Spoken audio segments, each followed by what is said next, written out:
incluso de manera directa, de un solo trancazo, digámoslo así. Entonces, no habría mucho problema, tenemos hasta la otra semana para poder entregarlo. Es individual, el cuestionario es individual, la entrega es individual, mismo por Classroom. O mejor dicho, tomen en cuenta la hora límite a la que se debe de estar entregando, porque si salen de ese tiempo límite ya no podría evaluárselos. Entonces, de favor, respeten el tiempo que tenemos ahí, y todo se contesta con lo que se ve en las diapositivas y con lo que vayamos viendo en las clases de Meet, además, obviamente, del video. Ok, vamos a ver. En pantalla les estoy compartiendo la entrega 1. Ya habíamos visto varias cuestiones, como comentábamos la clase anterior. Habíamos visto diferencia entre organización y arquitectura. Habíamos visto cómo fue evolucionando el estudio de la arquitectura de computadoras a lo largo del tiempo, en cuál de ellas nos íbamos a centrar. Habíamos observado cómo la arquitectura de computadoras, la arquitectura de microprocesadores, es un aspecto importantísimo para no solamente hacer el estudio, sino escribir programas reales para sistemas, en este caso reales. Habíamos comentado también la diferencia entre las supercomputadoras, mainframes, minicomputadoras y microcomputadoras, y cómo nos íbamos a estar centrando en algunas de ellas en algún momento. Con respecto a las aportaciones arquitectónicas, no recuerdo si esta parte ya la vimos en particular. No sé si alguno de ustedes me podría decir. Ya empezamos a ver esta parte de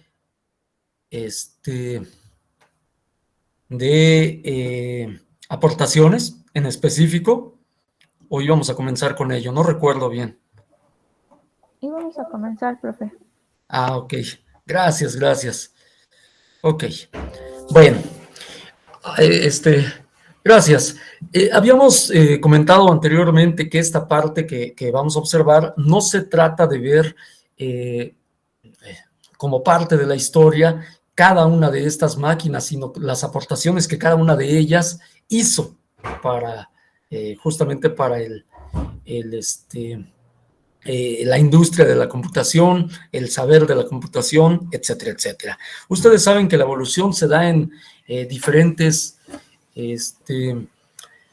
generaciones, cada una de las generaciones marcada por un avance tecnológico, pero antes de la primera generación incluso ya hay avances en los sistemas computacionales, en este caso en las computadoras, simplemente con computadores hechos mecánicamente, con mecánica, pura mecánica, como en el caso, por ejemplo, de Blaise Pascal.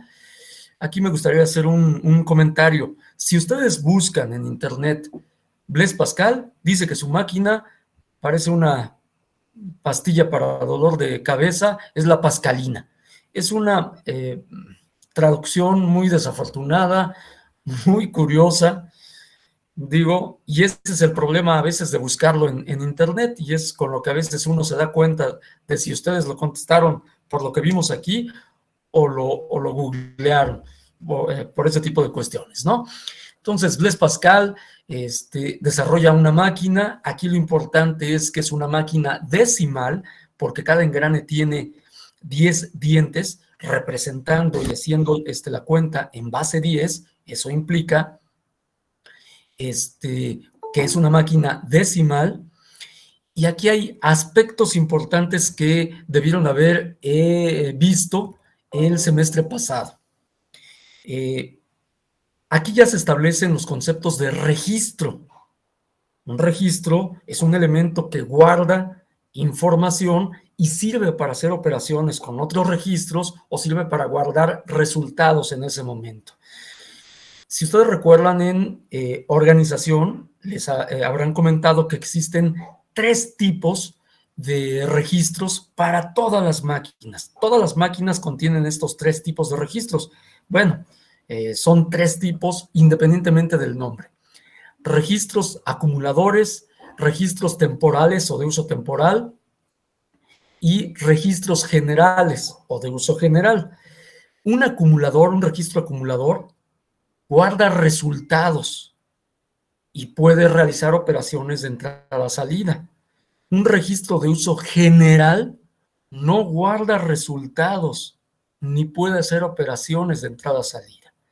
Y el registro temporal, como el nombre lo indica, guarda datos de forma temporal, pero el usuario no tiene acceso a ellos. Entonces, otra vez, los 3 tipos de registros. Registros acumuladores son los únicos que guardan resultados y que pueden hacer operaciones de entrada-salida.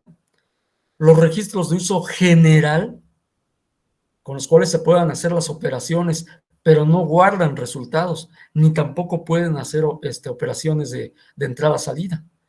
Y los registros de uso temporal o temporales, que son auxiliares, pero el usuario no tiene acceso a ellos. El usuario no tiene acceso a ellos. ¿De acuerdo? Entonces, la máquina de Pascal ya incluía registros acumuladores, guardaban resultados, registros temporales, el usuario no podía manejarlos, sin embargo, son auxiliares para hacer las operaciones.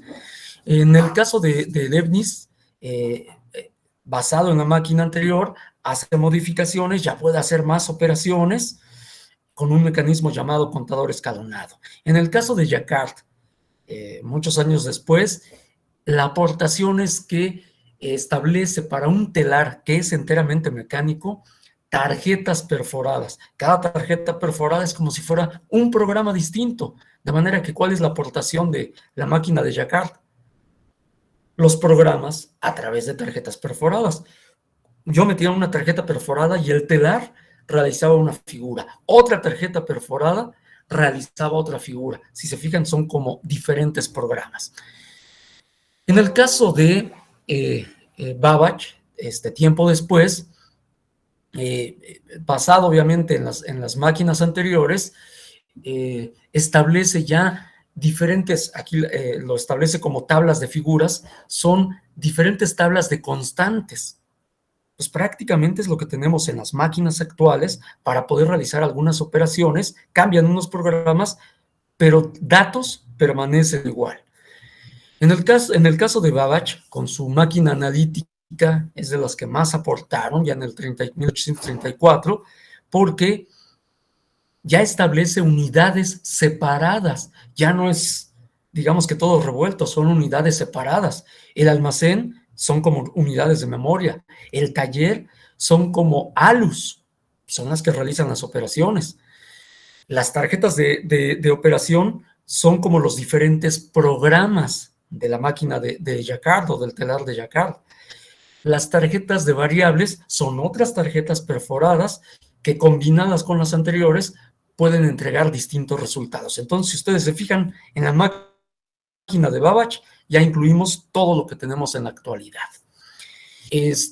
Hay algunas que no fueron aportaciones directamente de máquinas, pero sí con artículos, sobre todo de matemáticos, algunos ingenieros, etcétera, etcétera, como en el caso de Boole.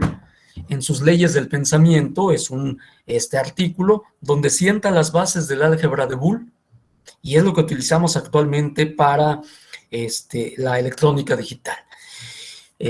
Basado en esto, tiempo después, Hermann Hollerith construye una máquina para poder hacer un censo, en ese tiempo, un censo de ciertas poblaciones de Estados Unidos. Pero lo importante de Hermann Hollerith es que con esto, y basado en la lógica de Boole, con esto, al crear esa máquina, también crea una de las empresas más importantes del mundo, la International Business Machines Corporation, alias la IBM. El creador de IBM, por lo tanto, es Hermann Hollerith. Hay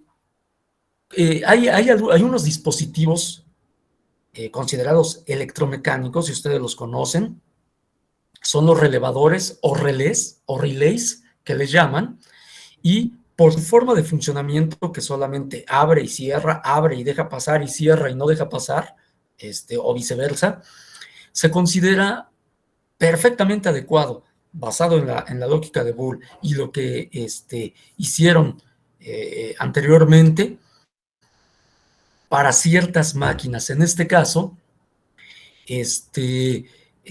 con ellos se pueden establecer, digamos, ya teorías en lo que respecta a la computación como tal. Ustedes conocen a Alan Turing. Y en el caso de Turing, la famosa máquina de Turing establece, digamos, lo que actualmente conocemos como grafos, digamos, en la teoría de la computación.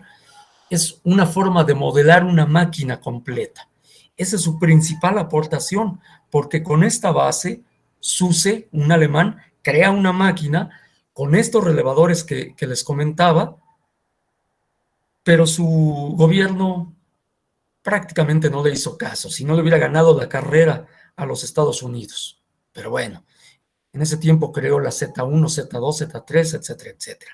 No le hicieron mucho caso.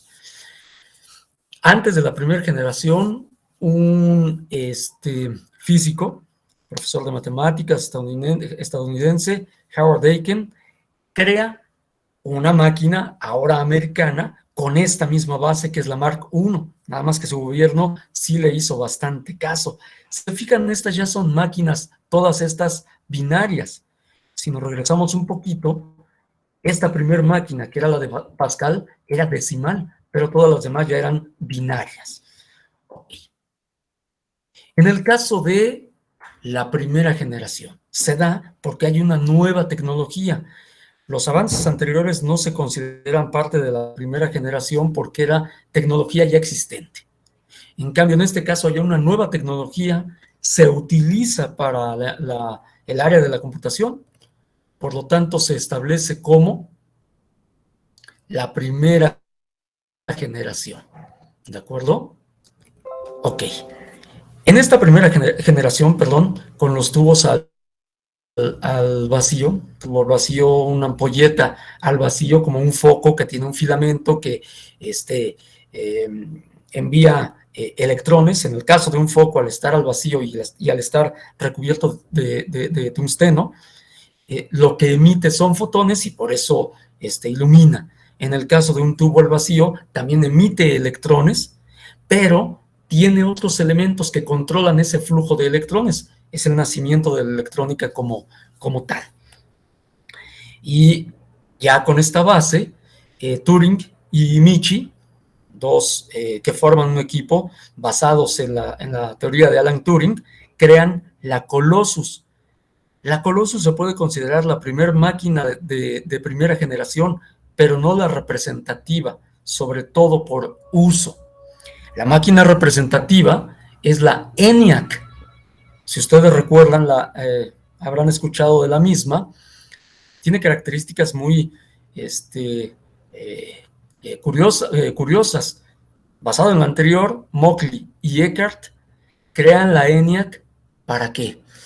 Calcular trayectorias de misiles no es una tarea sencilla.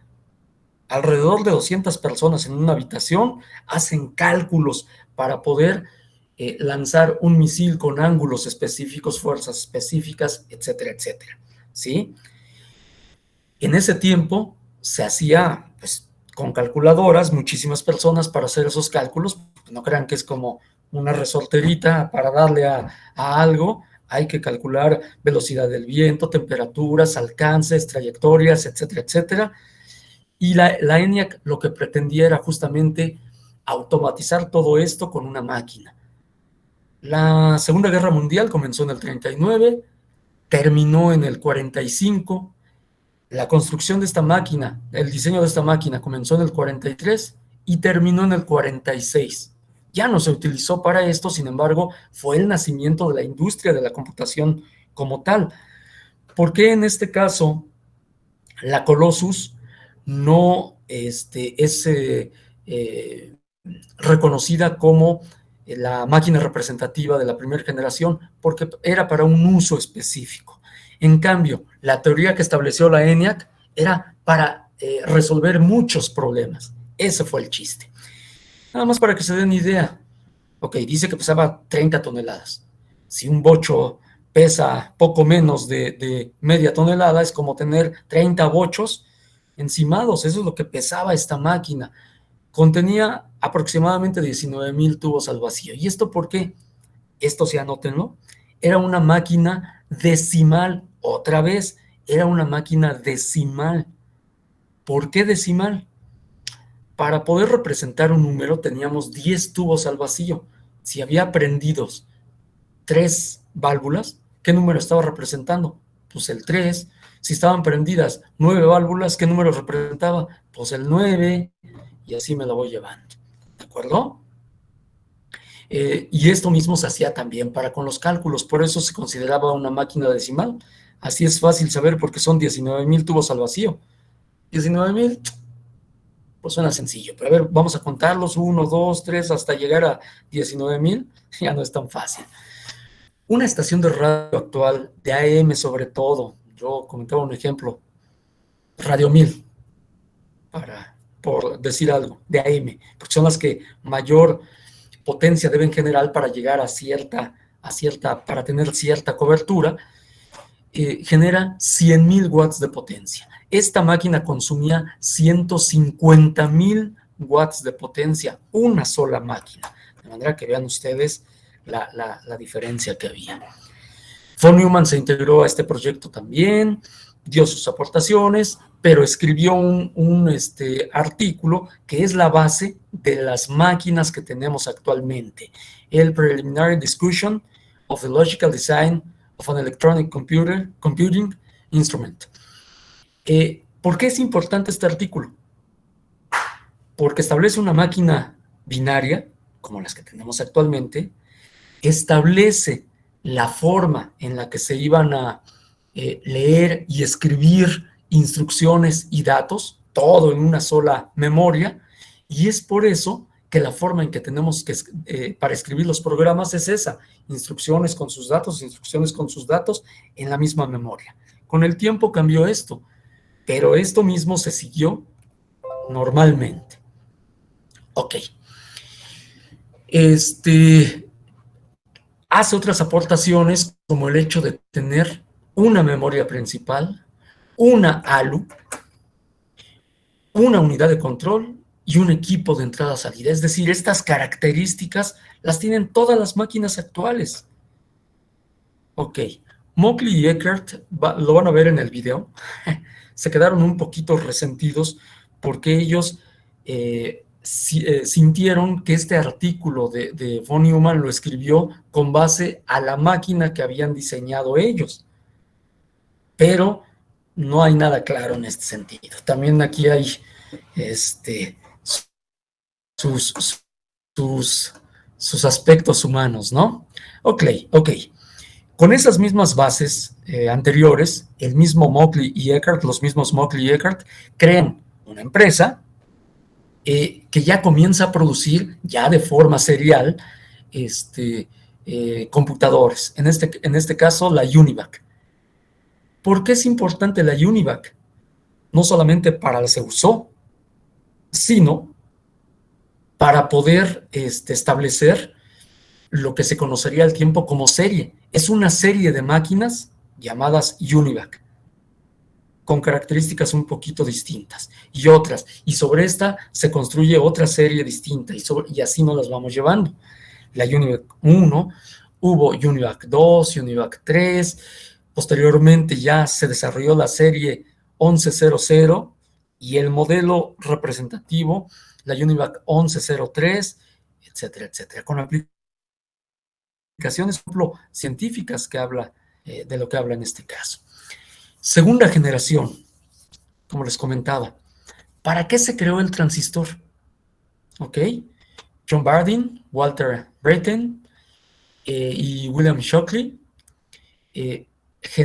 diseñan, obtienen el transistor pero no para una aplicación específica, no la tenían en mente. Estuvieron experimentando y a pesar de que obtuvieron el Nobel, fue por las aportaciones en el área de semiconductores, pero no tenían algo pensado cuando construyeron los motores. Simplemente al hacer experimentos se dieron cuenta que podía amplificar, podía dejar pasar o no corriente, es decir, los mismos comportamientos de un tubo al vacío. Pues sustituyó obviamente a esa tecnología.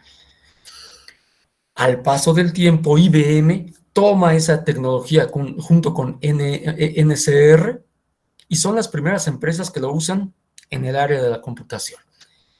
Ya para este momento existe el término de serie, como les comentaba. Crean su serie 700, IBM. Sobre esta, por ejemplo, aquí un aspecto importante. Ya se comienza a crear el software del sistema en este tiempo. Es decir, se comienza a separar un poquito hardware de software. Un poquito.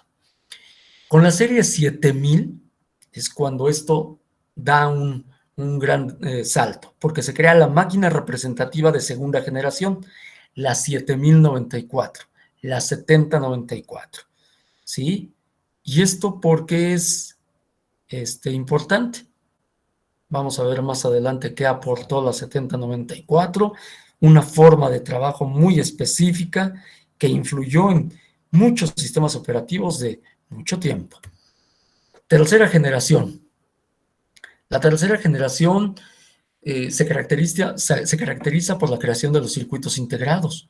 Y ahí es donde terminan muchos autores, en la tercera generación. Pero lo importante aquí es que se crea la máquina, la primera mainframe, creada por IBM, otra vez, la primera mainframe, que es el sistema 360-370, así se llama. Es un modelo, nada más les digo ahorita, es un modelo centralizado el que establece. Pero en esta tercera generación también se crea la PDP-8 de DEC. El sistema 360 era una máquina enorme que realizaba todos los cálculos. La PDP-8 era una máquina pequeñita, pero que podía trabajar en conjunto con otras, que era la máquina de DEC. Son dos modelos diferentes y por eso la tercera generación es tan importante. Ya veremos a qué me refiero. Para William Stallings no se queda esto en la tercera generación porque dice, y es cierto, no podemos comparar los primeros circuitos integrados y su escala de integración con lo que tenemos en la actualidad. No los podemos comparar. En la tercera generación eran circuitos integrados de alta y media escala de integración. Para él, en la cuarta generación ya tenemos una gran escala de integración, una large scale, por eso es una LSI. Cambian las cosas y eso da pie, por ejemplo, a la creación de del Altair 8800. Una máquina importantísima, porque ya era una máquina relativamente pequeña, que ahora ya no nada más las grandes universidades, las grandes empresas podían adquirir, sino incluso alguien obviamente con dinero, pero ya en domicilio la podíamos tener. Una universidad con menos presupuesto la podía tener ahí en su mesa y podían estar experimentando. Tan es así que, por un lado, William Gates y Paul Allen se dieron a la tarea de experimentar con ella. Por otro lado, Steve Jobs y Steve Wozniak también experimentaron con ella y cada uno creó algo distinto en ese sentido. En el caso de Gates, crea BASIC y al paso del tiempo un sistema operativo que le permite la creación de Microsoft. En el caso de Wozniak y Jobs, como Wozniak era un genio del hardware, crean máquinas como tal, completas, que basados en la 8800 de Altair, también pueden crear un sistema operativo.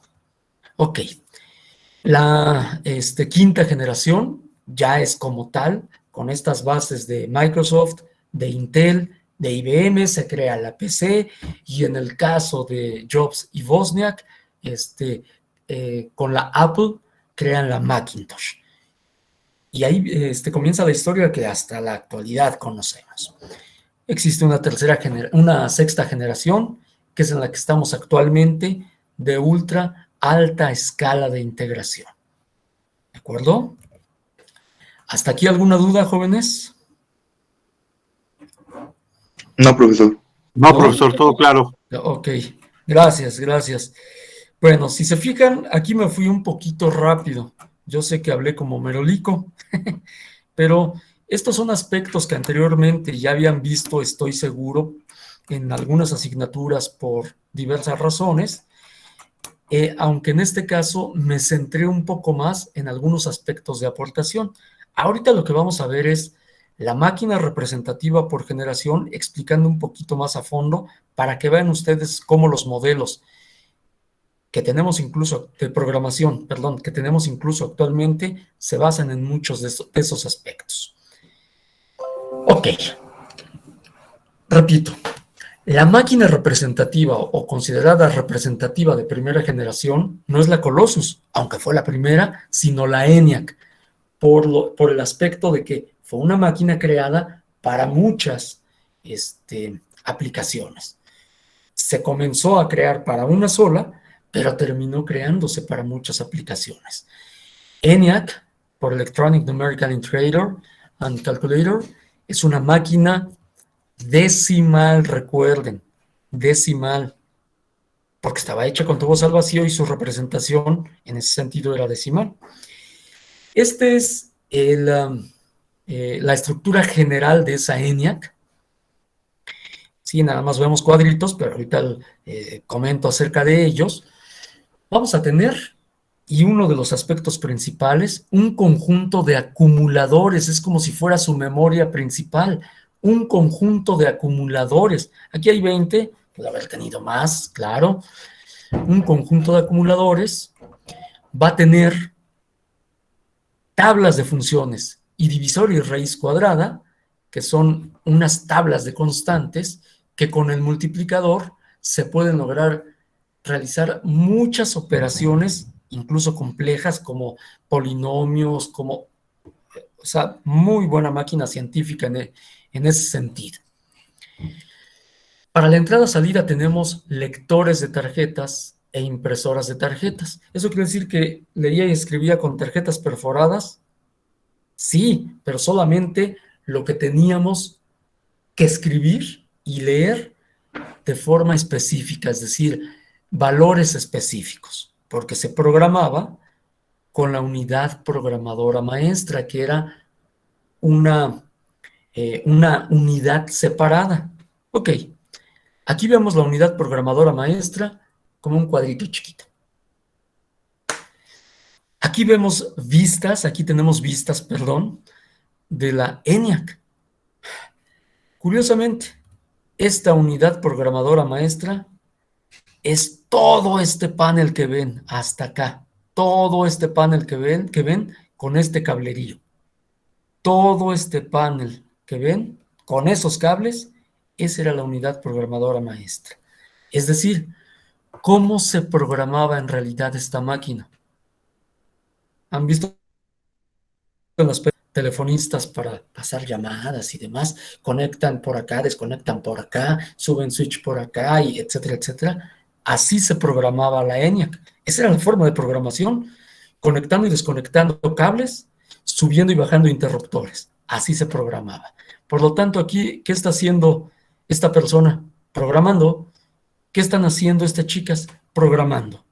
¿Sí? Lo que tiene ella en el brazo, que son cables, pues son sus herramientas de programación como tal. O aquí, en esta otra vista, aquí el caballeroso compañero que está sentadito, dictándole el programa a la chica que está programando físicamente. Vean ustedes cómo suben y bajan interruptores o conectan y desconectan cables. Esa era la forma de programación de esa máquina en ese tiempo. Curioso, pero así se programaba.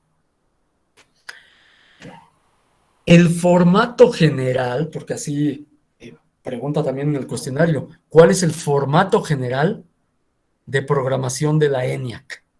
Formato general de programación de la ENIAC. A ver, vamos a explicarlo.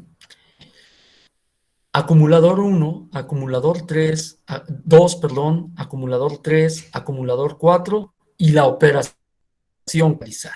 Ese es de manera general el formato de una instrucción o de programación. Vamos a poner ejemplos para entender. Un salto condicional, por ejemplo. En donde dice programación, se ubicaba la C. Con esto quería decir que era un salto condicional. Ok. Atrás de él venían los acumuladores. Y hay condiciones por el salto condicional. Si el acumulador 1, si el contenido del acumulador 1 era menor que el contenido del acumulador 2, entonces se hacía la operación del acumulador 3. Si el acumulador 1, si el contenido del acumulador 1 era mayor que el contenido del acumulador 2, se saltaba a hacer la operación del acumulador 4. Ahí estaba la condición. Si esto es mayor, tal. Si esto es menor, tal. O sea, se iba a hacer la operación del 3 o la operación del 4. ¿De acuerdo? Vamos a pensar en lo siguiente. ¿Qué pasaría si para esa operación tenemos 5, 9, 12, 18, C? Escríbanlo, por favor. 5, 9, 12, 18, C. 5, 9, 12, 18, C. Bueno, con la C sabemos que es un salto condicional. Hasta ahí estamos bien. Pero, a ver, por ejemplo, García López, Iván. Sí, profesor. Con estos números que acabamos de establecer, ¿hacia dónde saltaría? 5, 9, 9, sí, ¿cuál otro? 12, 18, C. 5, 9, 12, 18, C. ¿Hacia dónde saltaría? Saltaría a 3, ¿no? En la primera Pero no hay opción. ningún 3, No, a porque está A3. 5, por eso está 5, 9, 12, 18, C. ¿Saltaría a 12, que sería el acumulador 12, o Ajá. saltaría a 18, al acumulador 18? ¿Hacia dónde saltaría? A 12, ¿no? Al acumulador 12. Ok, gracias. Sí, Gracias, Iván. sí, pero... Hernández Argüello, ¿estás de acuerdo con el compañero, Iván? Sí, porque el 5 es menor que el 9 y dice que si A acumulador 1 es menor que el siguiente, se pasa al 3, así que pasaría al 12.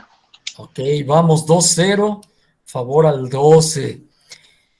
Linares, Elisa, ¿estás de acuerdo con los compañeros Mario e Iván? Sí, sí. También, o sea, por goliza está ganando el acumulador 12. Perfecto. Pues, ¿qué creen? No sabemos. Recuerden, yo les digo, el contenido del acumulador 1 respecto al contenido del acumulador 2. Lo que estamos viendo en los números que les di, para que hagan anotación, 5 es el acumulador 5, 9 es el acumulador 9. ¿Qué es lo que contiene el acumulador 5 y qué es lo que contiene el acumulador 9? No sabemos. Si el acumulador 5 contiene, por ejemplo, el número 3 y el acumulador 9 contiene el número 8, tienen razón, salta al acumulador 12. Pero ¿qué pasa si el acumulador 5, que fue el primero que comenté, si el acumulador 5 contiene el dato 6 y el acumulador 9 contiene el dato 2? Eso ya establece otra condición, ¿verdad? El acumulador 1 es mayor que el acumulador 2. Es decir, para hacer esa operación adecuadamente, habría que saber cuál es el contenido del acumulador 1 y del acumulador 2, es decir, de los dos primeros acumuladores, para saber, si saltamos al acumulador 3 o si saltamos al acumulador 4. ¿Sí me expliqué? ¿Sí se entendió? Sí, profesor. ¿Sí? Ok, nada más para comentar. Nuevamente, 5, 9, 12, 18, que dije ahorita nada más así, fueron los acumuladores 5, el acumulador 9, el acumulador 12 y el acumulador 18, aparte de la C. Para esta operación en particular hay que conocer el contenido de los dos primeros acumuladores. Y entonces sí ya sabemos para cuál saltamos. ¿Qué quiere decir? Que hay en el acumulador 3 y 4 operaciones, o va a ser la operación del acumulador 3 o va a ser la operación del acumulador 4. ¿De acuerdo? Ok. El siguiente es muy interesante, el otro ejemplo. La transferencia de datos. Para decir que era una transferencia, poníamos una W. Ahorita van a adivinar por qué W. Transferencia de datos significa que algo dentro de la máquina lo voy a sacar hacia algún otro lugar. Algo dentro de la memoria lo voy a mandar hacia algún otro lugar. O algo de algún otro lugar lo voy a mandar hacia la memoria. La memoria son los acumuladores que comentamos. ¿De acuerdo? Hasta ahí estamos bien. Por eso es transferencia de adentro hacia afuera o de afuera hacia adentro. De adentro hacia afuera o de afuera hacia adentro. De adentro hacia afuera significa de los acumuladores hacia algún otro lado. De afuera hacia adentro significa de algún otro lado hacia los acumuladores. Bueno, ¿cómo sabemos hacia dónde se va a transferir? El formato para esa es acumulador 1, M de mamá, N de niño, acumulador 3, acumulador 4, W. El W me dice que es transferencia. Chéquense bien. A1 y A3 son los límites. Vamos a pensar que vamos a transferir algo de los acumuladores hacia afuera. Significa que lo que hay desde el acumulador 1 hasta el acumulador 3 lo voy a transferir hacia afuera. O vamos a pensar que es de algo hacia afuera y lo voy a guardar en los acumuladores. El acumulador 1 y el acumulador 3 siguen siendo los límites. Entonces, de algo que hay hacia afuera se van a guardar entre el acumulador 1 y el acumulador 3. ¿Sale? Son los límites. Son los límites para sacar algo o los límites para meter algo. Y el acumulador 4, pues ahí se encuentra ya la siguiente operación a realizar. Nada más. M de mamá es el que nos dice si va a ser hacia afuera. Cuando M es igual a 1, nos dice que va a ser hacia afuera. Cuando M de mamá es igual a 2, nos dice que va a ser desde afuera o de afuera hacia adentro. Cuando M es igual a 1 es hacia afuera. Cuando M es igual a 2 es desde afuera, de afuera para adentro. Y luego aquí viene lo chistoso.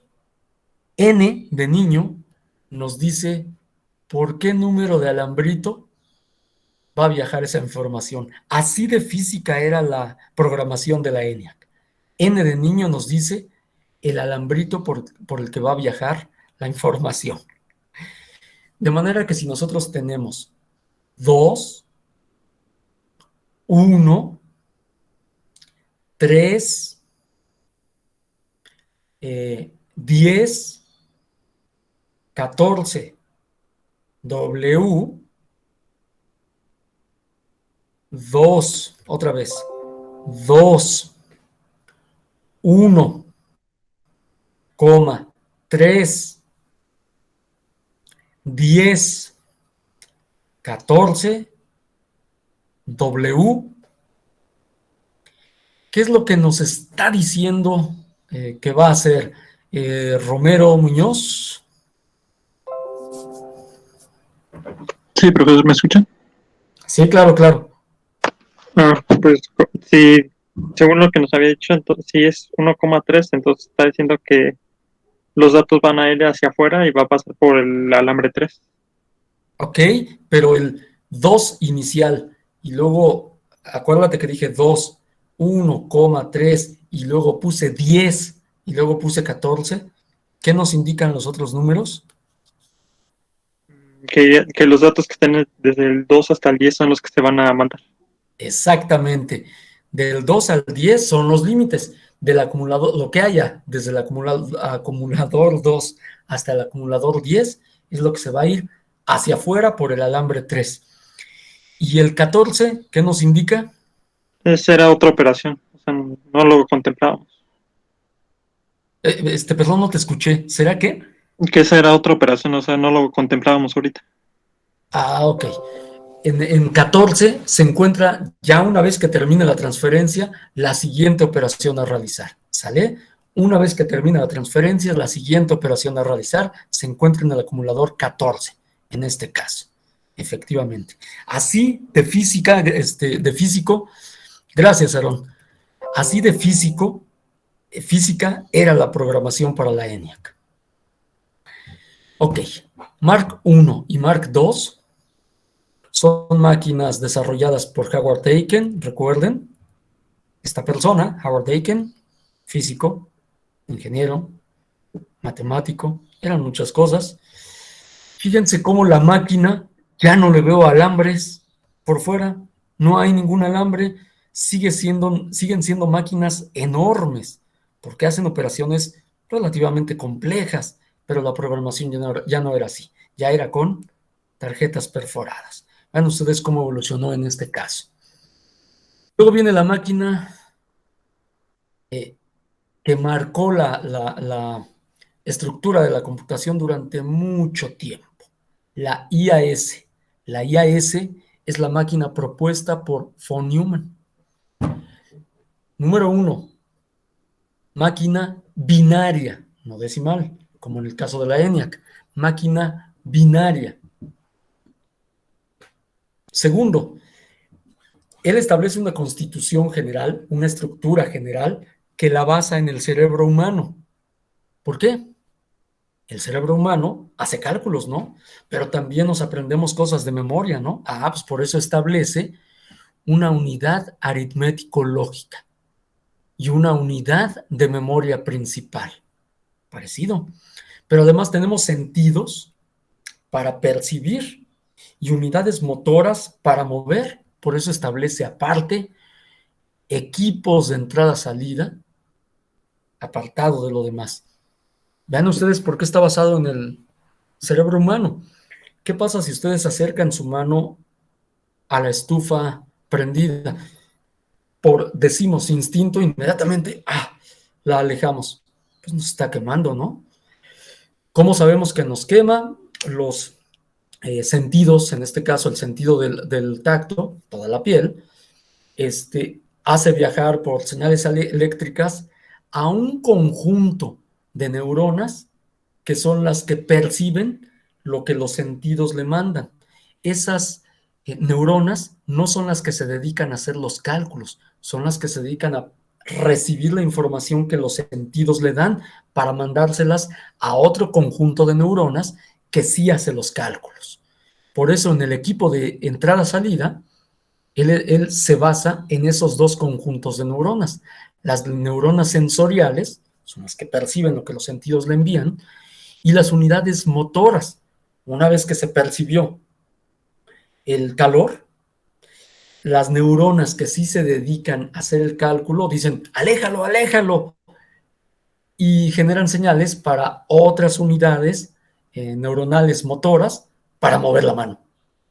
Esto es rapidísimo, obviamente no va a estar así como que a ver qué cálculo estoy haciendo, lo tengo que alejar, y yo creo que pues no, esto es casi inmediato, pero se basa en ello. A las sensoriales se les llama aferentes, a las motoras se les llama eferentes.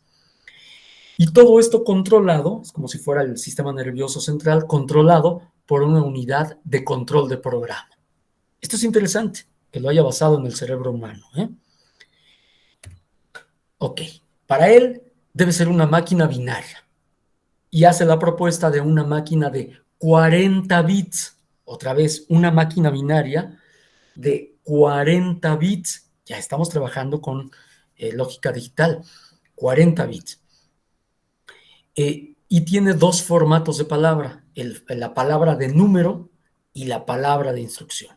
La palabra de número son 40 bits, donde 39 establecen el número y 1 el signo.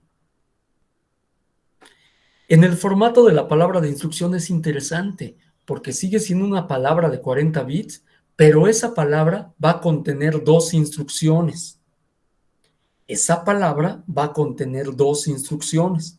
Es decir, cada vez que se toma una palabra de la memoria, es como si se tomaran 2 instrucciones al mismo tiempo, porque cuando tomo la palabra, van 2 instrucciones pegaditas ahí.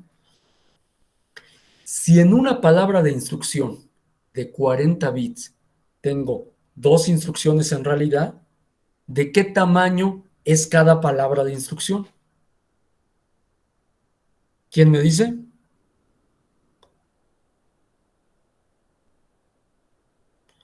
Aguilera Pimentel, ¿de qué tamaño va a ser cada instrucción?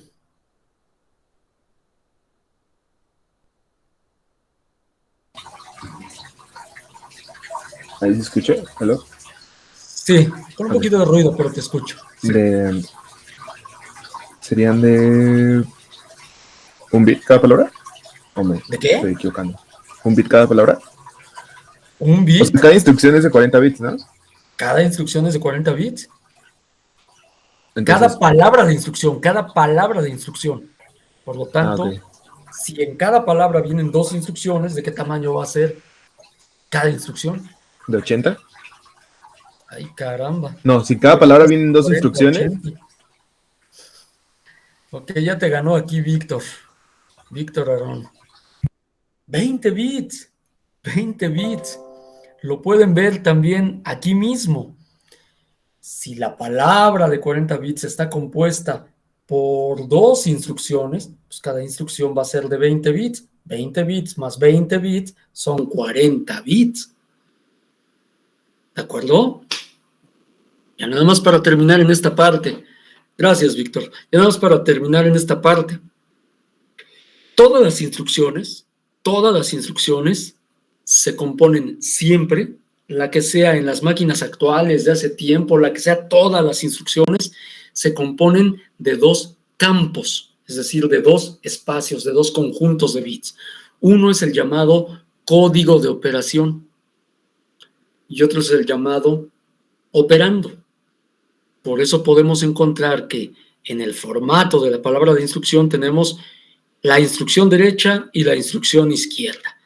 La instrucción derecha se va a componer a su vez de 2 campos, código de operación y dirección del operando. La instrucción izquierda también se va a componer de código de operación y dirección del operando. ¿Por qué? Una instrucción se compone siempre de esos 2 campos, porque el campo del código de operación le dice qué acción se tiene que realizar. Vas a realizar suma, resta, transferencia, multiplicación. Es la acción que se tiene que realizar, pero todavía no le dice con quién. Eso se lo dice la dirección del operando. Vas a realizar una suma, es lo que le dice el código de operación. ¿Con quién? Pues con el registro A más el registro B. Ok. ¿Qué es el operando entonces? Es el objeto sobre el que se realiza la acción. Otra vez, todas las instrucciones se componen de 2 partes: código de operación y dirección del operando. Código de operación le dice qué acción tiene que realizar. Y el operando le dice sobre qué objeto se va a realizar la acción, que puede ser un solo objeto o más objetos. Y ese objeto puede ser una dirección de memoria, o puede ser un registro, un registro y la dirección, o 2 registros. El chiste es que el operando es el objeto o objetos sobre los cuales se realiza la acción. Vas a realizar una multiplicación, es lo que le dice el código de operación. ¿De quién con quién? Del registro A con el registro C. Ese es el operando. ¿Sale? ¿Hasta ahí estamos bien? Para terminar esa parte, si tenemos que la palabra de instrucción se compone, es de 40 bits, se compone de 2 instrucciones, cada instrucción es de 20 bits, y cada instrucción tiene a su vez 2 campos, código de operación y dirección del operando. Ahora vamos a ver. El código de operación de la instrucción izquierda o de la instrucción derecha siempre es de 8 bits. 8 bits. Y la dirección del operando es de 12 bits. 12 bits. 8 más 12, 20. Son los 20 que hace la instrucción izquierda. 8 más 12, 20. Son los 20 que hace la instrucción derecha. ¿De acuerdo?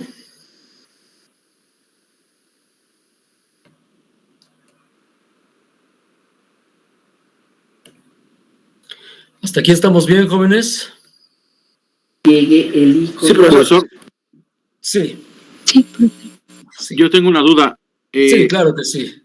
¿Es lo mismo el código de operación que el mnemónico? No, mnemónico, de manera general, cualquier cosa que es mnemónico o mnemotécnico es una técnica, valga la expresión, para poder acordarnos de otras cosas de forma más sencilla. Por ejemplo, a veces uno se acuerda más del apodo de un compañero que del nombre del compañero, porque lo relacionamos con algo en particular, ¿no? Por ejemplo, en el caso de las instrucciones de un micro, por ejemplo, los mnemónicos es como si fueran pedacitos de lo que me dice la instrucción completa. Por ejemplo, MDI es un mnemónico que significa Move Immediately. Move Immediately. Me debo de acordar que es Move Immediately porque MDI me hace que me acuerde más fácilmente. MD, Move. Y Immediately. Movimiento inmediato. En general eso es mnemónico. Por eso puedo escribir un programa en bajo nivel con mnemónicos, porque con ello me estoy acordando de las instrucciones con mnemónicos, o con su código hexadecimal, pero es más fácil con mnemónicos porque me acuerdo más fácilmente. A eso se refiere mnemónico. Código de operación a veces coincide justamente con el tipo de operación que va a hacer, pero no siempre. De manera formal son dos cosas distintas. Pero sí, con el código de operación, mejor dicho, con el mnemónico, me puedo acordar del código de operación. En ese sentido podrían estar relacionados, aunque no es lo mismo. ¿De acuerdo? Gracias, profesor. Gracias. ¿Alguien más? ¿No? Ok. Muy bien, jóvenes, pues les agradezco mucho el haber estado hoy por aquí. Tenemos ya 3 minutos, no 4, sí, 3 minutos. Entonces, pues les agradezco mucho. Nos vemos la siguiente clase. Vayan contestando su cuestionario. Por favor, ya pueden comenzar a contestarlo. Ya pueden ver el video y también contestar algunas cosas. Con lo que veamos, a nosotros nos toca el martes, me parece, o algo así. Terminamos esta entrega y acaban de contestar su cuestionario. ¿De acuerdo? Pues cuídense mucho, jóvenes. Ese día terminamos con esta entrega y también termino con la parte de laboratorio ya para comenzar a hacer. Pablo, un favor, si me puedes enviar los equipos, por favor, con los cuales ya quedaron tus compañeros, te lo agradezco. Sí, en Excel, por ejemplo, o alguna cuestión así, para que yo pueda integrarlos. ¿Sale? Sí. Ok, profesor. Sí. Ok, gracias. Bueno, jóvenes, pues les agradezco mucho. Nos vemos la siguiente clase. Y síganse cuidándose mucho. Síganse cuidando mucho. Gracias, jóvenes. Hasta luego. Gracias, profesor. Gracias, Hasta luego. hasta luego. Hasta luego, profesor. Hasta luego. Gracias.